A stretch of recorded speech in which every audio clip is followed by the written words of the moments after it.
Okay. Good morning, everyone, and welcome to the Supercharge Your DBT projects with Starburst and inovex webinar. Today's session is led by Stefan Dury, Solution Architect at DBT Labs, Julian Zeta, Senior Data Engineer and Architect at inovex, and Corby Zoner, Senior Manager Field Engineering at Starburst. But before we start, I'm going to share a couple of housekeeping rules for today. This session is recorded and will be available on demand after the event. Please use the Q&A section throughout the session. Questions will be answered at the end. The chat function is also available for public and private messages, and you can send any specific questions directly to our speakers. We have linked some valuable resources for you in the docs section on the right of the screen, where you can find more information on the DBT Cloud Trial, Starburst Galaxy, and inovex Data and AI. My name is Victoria, and I'll be in the background today to assist. If you have any troubles with the platform, please drop me a message on the chat. Okay, I'm going to hand it over to Corby. Thank you, Victoria, and good morning, everybody, to this webinar. We'll start with the session on Starburst before I hand it over to Stefan, who is going to present the value of DBT, and then Julian will show us how it all ties together and how you can get the best value with Starburst and DBT. So let's talk about Starburst first. Who is Starburst? Starburst is the company behind Trino. Trino is one of the most successful open source projects in the data space in the last few years, and it's essentially an MPP query engine, massive parallel processing. It allows users to use SQL, a skill that is very popular and very well distributed, to use SQL to access tons of data wherever this data lives without having to move it to a specific central repository. It's deployed at exabyte scale at 4 out of the 5 FANG companies across the world and adopted by thousands of companies globally. The FANG companies being huge data users like Facebook, Apple, Amazon, Netflix, and Google.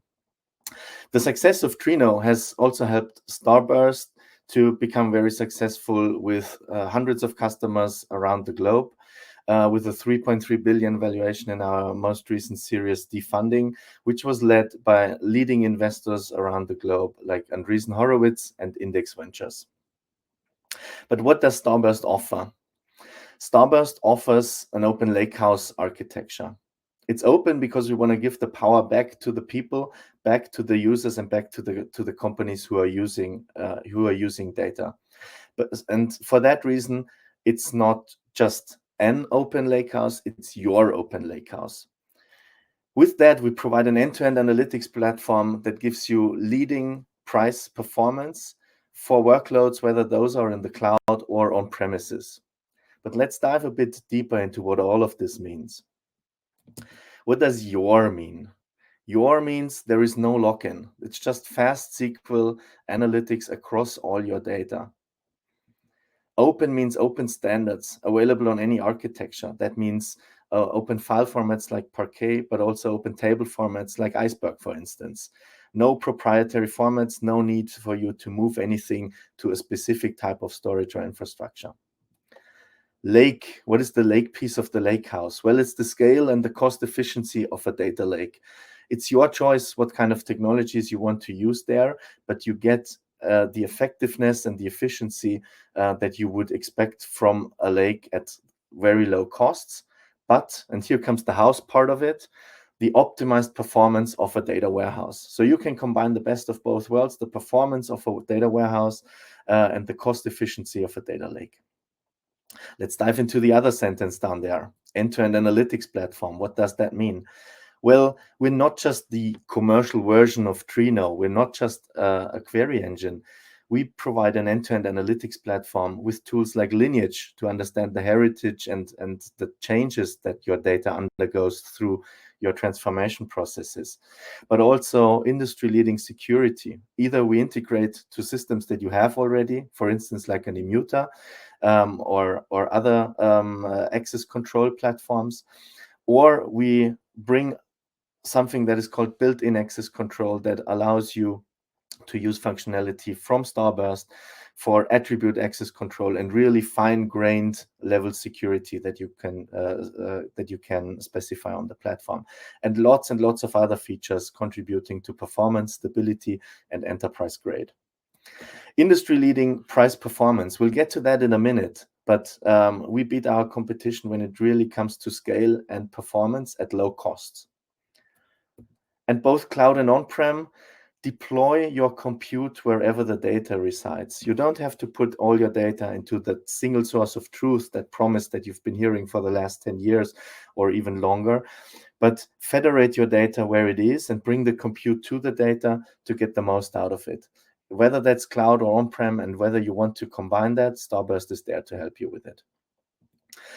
Let's take a quick look at the price performance. Our SaaS solution, Starburst Galaxy, delivers up to 4 times a better price for performance than other data platforms or data warehouses out there. We've done these tests not in an artificial lab environment, but we've done them so that we can reproduce them if you request it in your environments as well.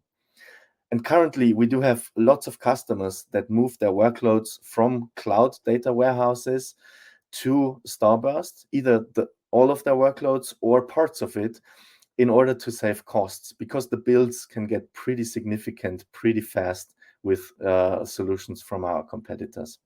So reach out to us if you want to learn more about saving your costs. From a technology point of view, we bring together, you can see it on the left side here, the data sources that you have. Those can be business systems like Salesforce, those can be data lakes, those can be databases, everything you can imagine.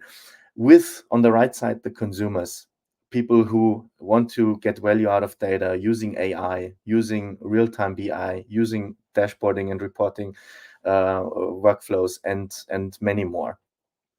We do that by federating the data from the sources, and we have lots of connectors. We have more than 50 connectors to standard protocols or to platforms out there that we can leverage, so that your users only need SQL skills, or they can use their Power BI, their Tableau dashboards to get data from various sources with a single query. If you use open file formats like Iceberg in order to store your data, you'll get easily to something that we call the managed Icehouse, a very cheap way of storing your data, very performant, but still with the openness and without any vendor lock-in. And DBT helps a ton when it comes to data transformations. You can save lots of money by not having to do lots of data engineering work with Starburst and copying data from left to right. And with DBT on top of it, doing the transformations in a very powerful and organized way so that your consumers enjoy consuming data and getting value out of it. So what are the benefits of Starburst? The benefits are cost and performance, but also simplicity. Not having to move data around to a central data lake or data warehouse anymore means you can access the data where it lives, using our connectors, using a technology called Stargate, for instance, to bring cloud and on-prem together. And by that, federating and unifying data that is disparate and breaking up data silos. One of the other use cases, the second one here in the middle, is modernizing legacy data lakes, whether those are open source Hadoop installations or whether it's installations, for instance, from Cloudera. We see a lot of big customers in the financial services industry today, but also in other industries, that are moving their legacy data lakes to a more modern stack by using open table formats like Iceberg, by using cloud storage, by moving into hybrid architectures. You can do that very well with Starburst. And if you're a Dell customer, you have an additional benefit, as Dell and Starburst have a partnership that provides the so-called Dell Data Analytics Engine. And we can dive into that on request. And the third use case is complementing the data warehouse, getting the performance of a data warehouse with the ease and the simplicity and the cost effectiveness of a data lake, combined with things like data products to build data mesh, schema discovery, to not have cumbersome evaluation of the actual shape of data, but have that being done automatically. And performance boosts with Starburst warp speed can help you to build a data warehouse-like experience with the costs of a lake. With that, let me hand over to Stefan, who is diving a bit deeper into what DBT is doing.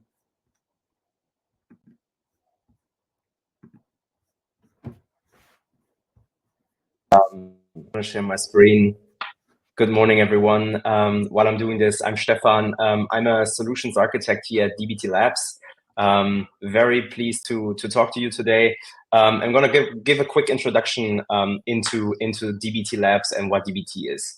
So Corby has given us a great introduction into the landscape of compute and storage in the cloud world, and many companies invested into that motion because it was just an easier way of increasing the availability of data. So we have easy processes to extract and load and compute data in our cloud data warehouses, and that was the main motive. We wanted everything to have in one place. Yet that didn't solve all the legacy problems we know from prior on-prem worlds or old legacy data warehouse architectures. Oftentimes we are running things in a more chaotic way.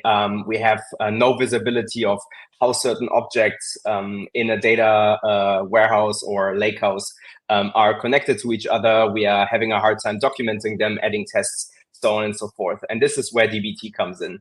DBT wanted to tackle the added complexity by having all the data in one place. So one of the symptoms, or some of the symptoms that business teams were feeling, or the business were feeling, is sometimes it's hard to build the trust in the data. Different tools show different metrics. It can be that your pipelines are not working effectively.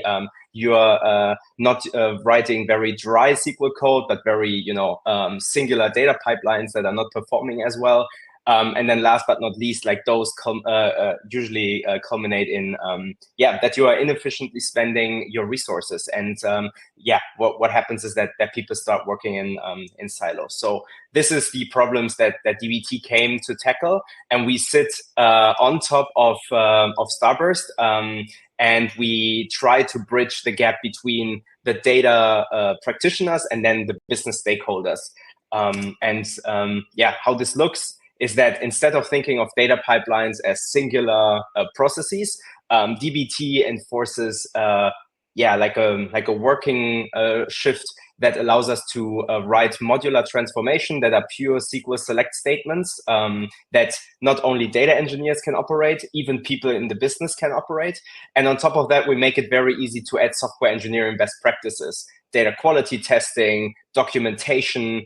And when it comes to running things into production, the company I'm working for, DBT Cloud, we are operating both the open core, but then the managed service DBT Cloud that allows you to run DBT at enterprise scale with the needed security and support functions that businesses need and cannot invest to build in-house. Good. With all that said, just to summarize, what does DBT Cloud enable? Well, you get basically an end-to-end lifecycle of operating your data on top of Starburst. You will develop, and that's something Julian is going to show during the demo. You're going to develop transformations with DBT. You're going to add testing and integration. You are able to deploy data into productive workloads. But then we also help with monitoring and ultimately cataloging that data and making it discoverable, not only for data engineering teams or platform teams, but to the entire business, basically. What this ends up is that we are really much aligned with the data priorities we see in modern teams these days. As I mentioned, it's all about building the right trust in your data. Data becomes much more and more important. We want to help businesses operate much more agile and faster on top of their data. So ship these products faster into the business so your company can strive and succeed in whatever they are doing. Then ultimately also help you reducing cost in producing those insights by running a very effective transformation graph within DBT. with all that said, I'm very pleased to hand over now to Julian, who will give you a great idea by running you through a real life example. Thanks a lot, and have fun with the demo. So thank you, Stefan, for the handover. I'm Julian. I'm from inovex, and I have the honor to present you the probably most exciting part of the webinar today, the live demonstration. At least I hope so. Let me share my screen really quick. Before we get right into the demo, I just want to introduce inovex as a company, and I promise to keep that as short as possible.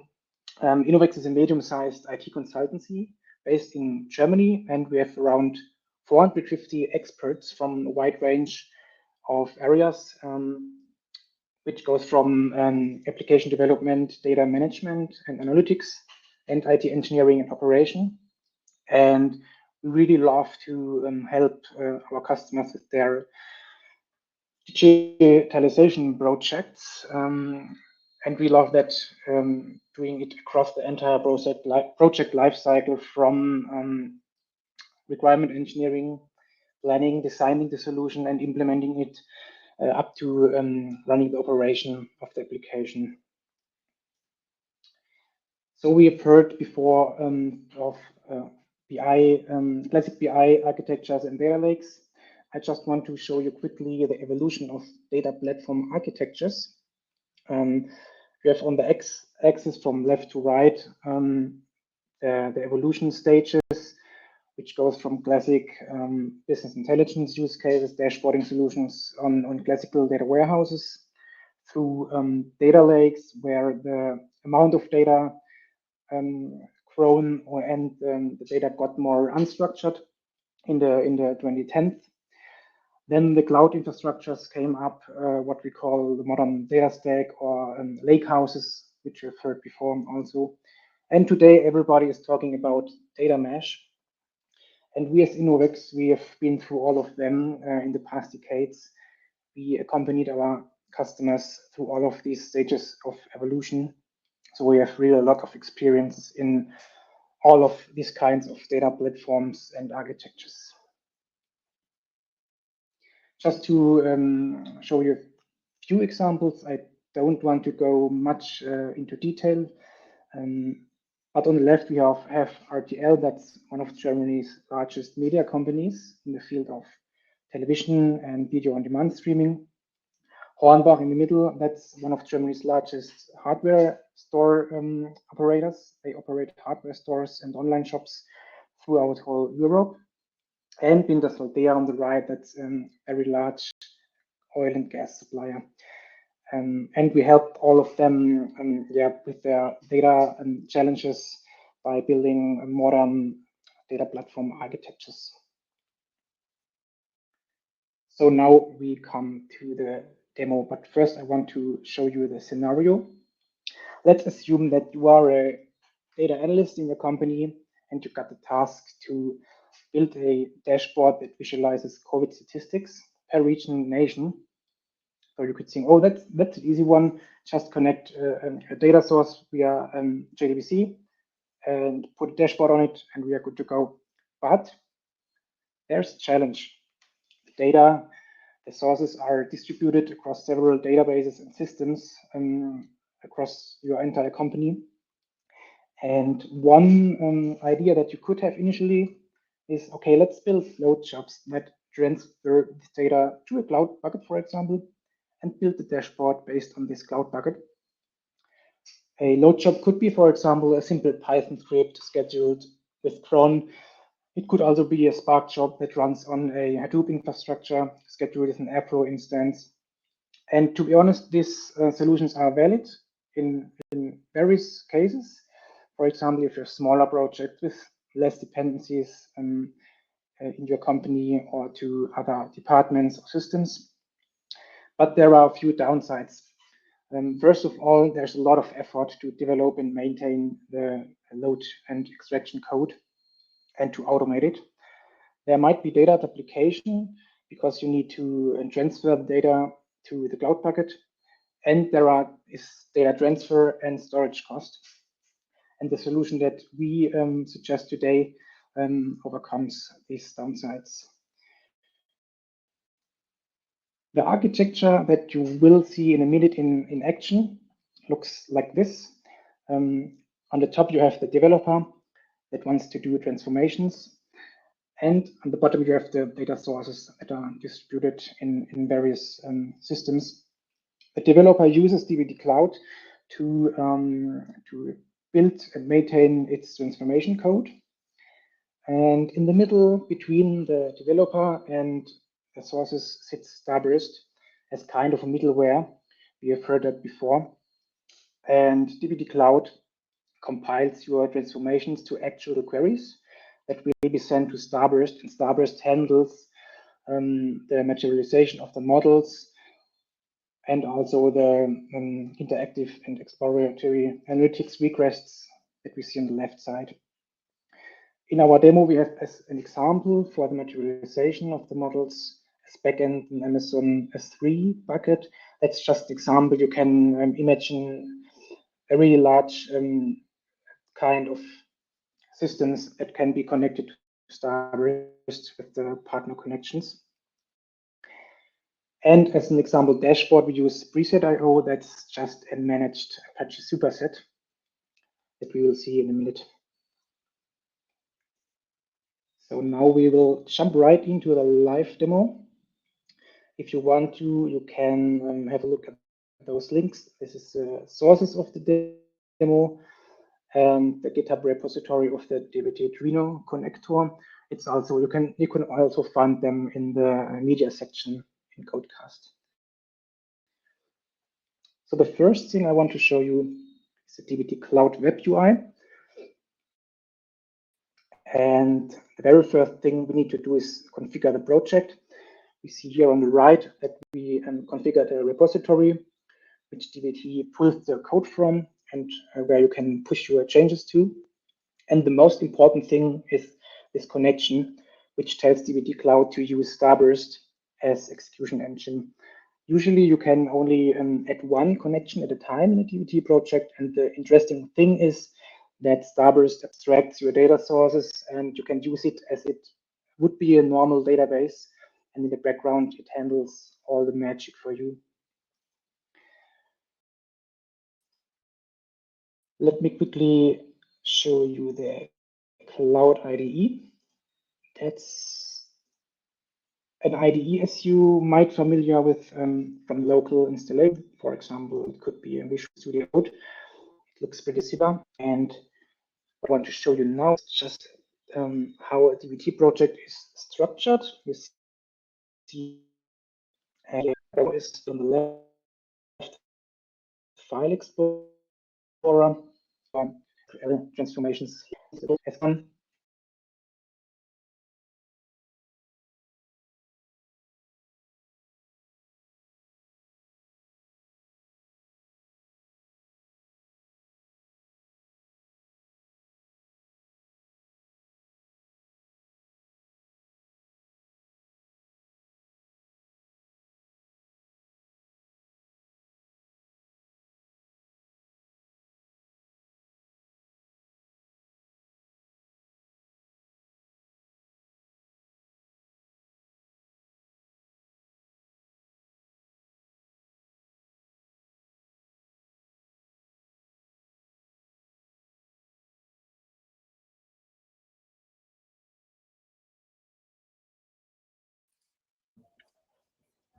Julian, just to call out, I think we cannot hear you. Your microphone stopped working.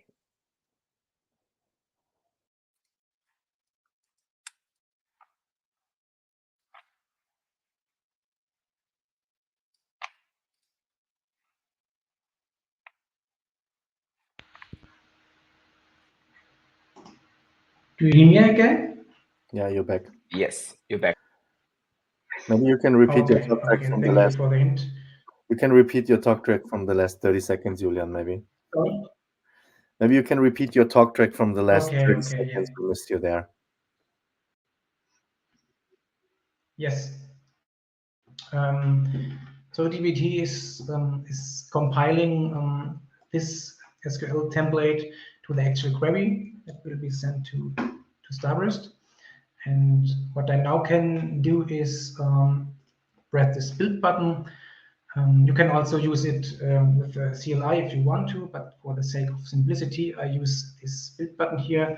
And what this does is it generates the documentation and it runs tests that are defined in your project, materialize the models as configured in the project. And we will see in a second the results. What now happens is that it connects to Starburst in the background and runs all the defined models and tests. So next, I want to show you quickly what other things you can do with dbt Cloud.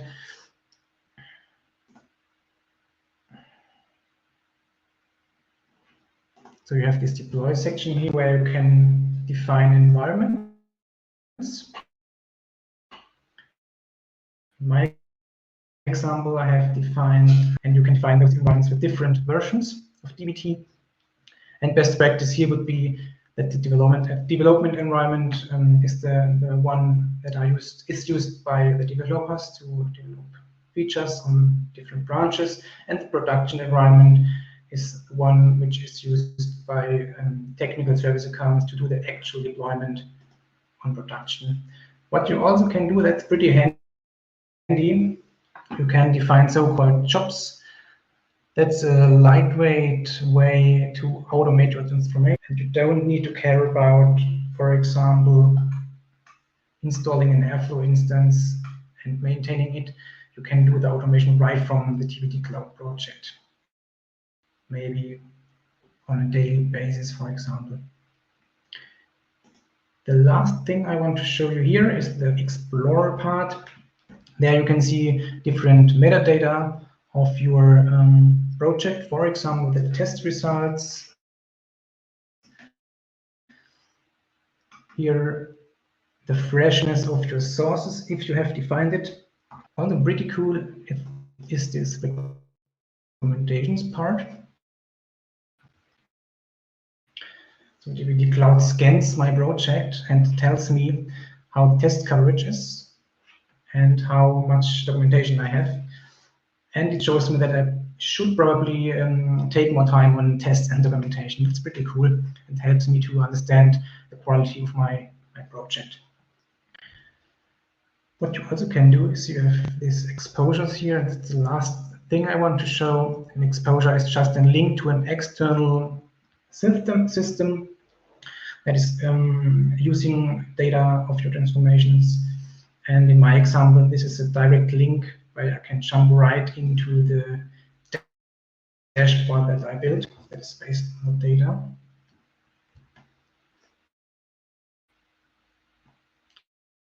And as you can see in a second,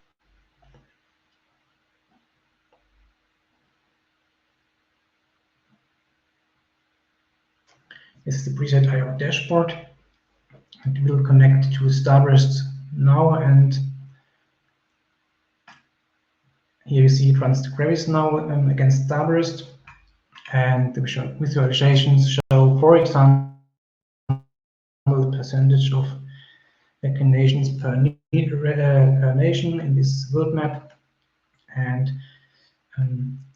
the last thing I can show you is the lineage of your data. That's pretty cool. It's a really end-to-end lineage that you can see. Here, for example, here, and I can go on full lineage, and you see the total lineage from end to end, from your sources over to your staging layer, to the intermediate layer, up to the exposure. That's pretty handy to understand what's going on in your project. So now we jump over to Starburst. That's the Starburst web interface. And the first thing I want to show you is the clusters. A cluster is just a piece of resource where your queries are running against. And you have the query editor, where you can run queries right in the web UI if you want to. Just to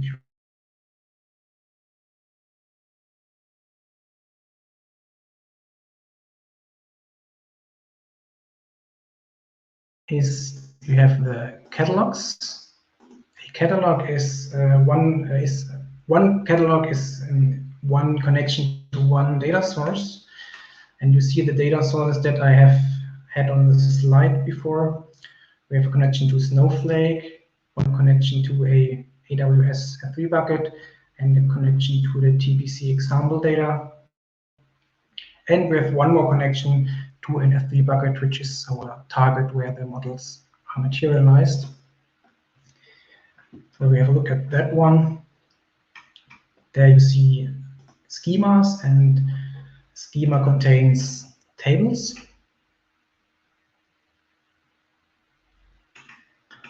And every table that you see here is one model that I defined in my DBT project, which will be materialized through Starburst.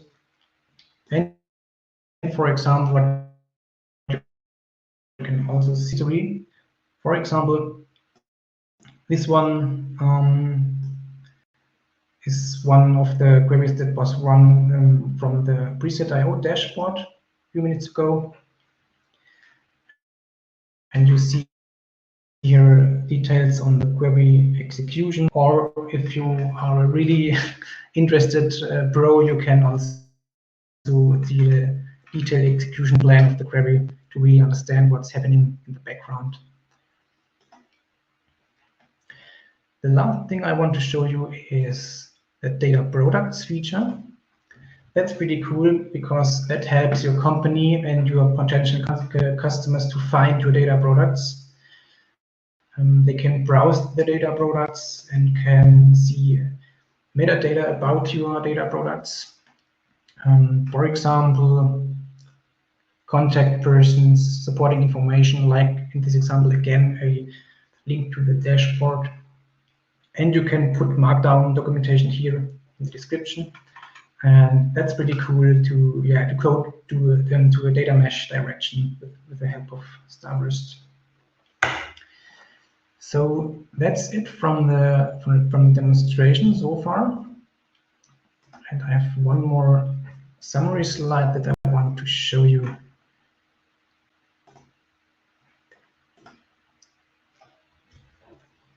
So Stefan stated out 3 different characters with 3 different problems that they have with their data projects. So the first one was, why is this metric different across tools? And with the suggested architecture, we face this problem like this way. With DBT, with a standardized way to develop, test, and deploy data. And with the help of Starburst, we can get to a single point of data access for the whole company. The second one, why is this taking so long to get my data cut? We face this with Starburst as a scalable technology for parallel processing with efficient caching, and with the help of DBT, we can remove bottlenecks through collaboration between analysts and engineers. And the last one, every new request requires us to start from scratch, and this one can be solved like Starburst, because there's no need for complicated extraction and loading jobs and data transfers. And both of the tools are able to let you discover and visualize existing data assets with bird's eye view of data estate. For example, with the lineage feature that I showed you in DBT, this is also available in Starburst.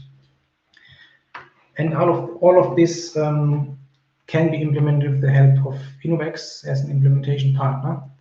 We would really love to hear of your data challenges and really love to help you with them. So just reach out to us if you want to know anything.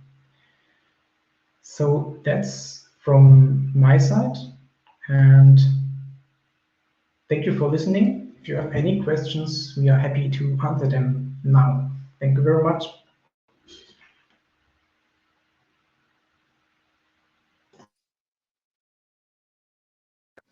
Thank you so much to our speakers. We have some really good questions in the chat. So if our speakers, would you like to elaborate on the answers that you provided and discuss?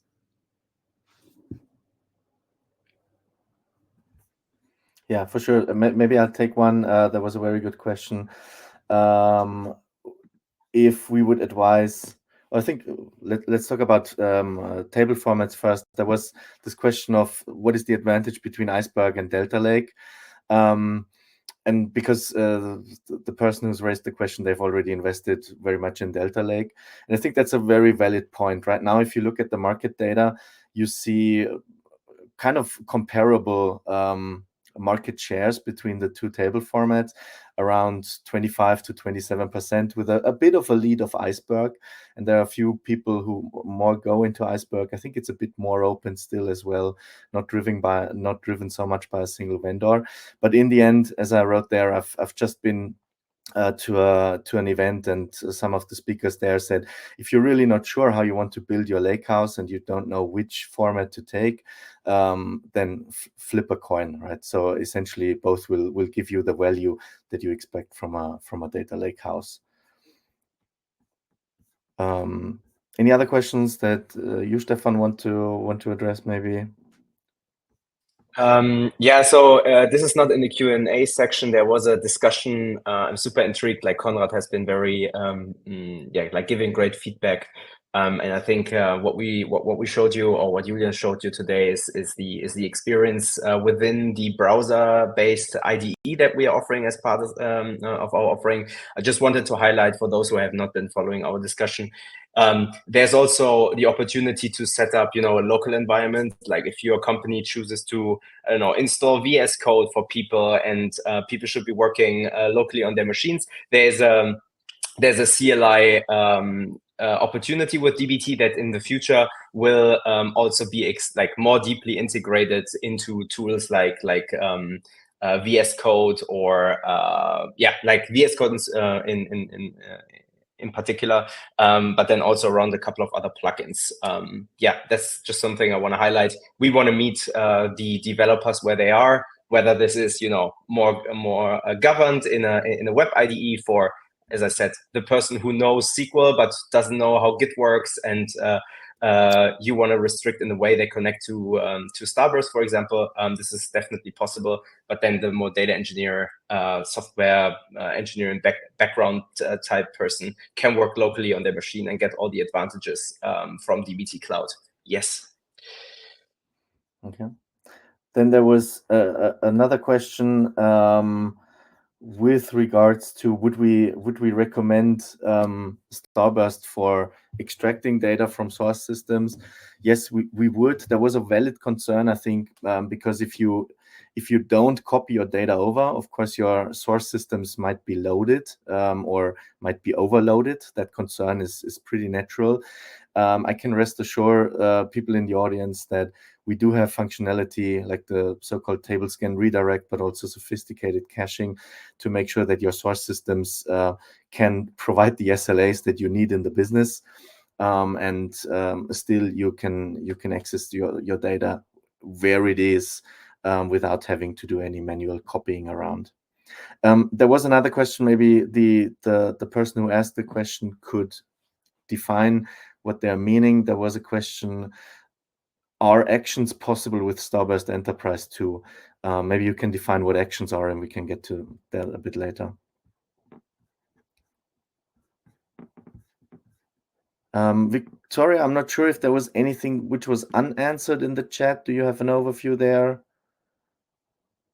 Yeah, I can see you did a good job at answering the questions in there. But again, if there's anyone that has any questions, feel free to put them in the chat or email our speakers directly. We're all more than happy to answer any questions that you might have. Okay, well, if there are no other questions, yeah, thank you so much to our speakers for spending the time today to share such fantastic content and insights with us. And thank you all in the audience for spending your morning with us.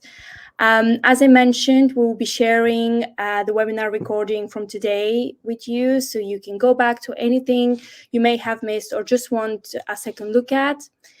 If you want more information on Starburst, inovex, and DBT labs, or any of the topics covered here today, again, please feel free to reach out to me directly or to our speakers. In the chat, I've shared a quick feedback survey so we can continue to improve these events for you. So please make sure you fill it out. And yeah, thank you, everyone. I hope you enjoy the rest of your day. Thank you very much. Take care. Thank you. Thanks, everyone. Bye-bye. Bye.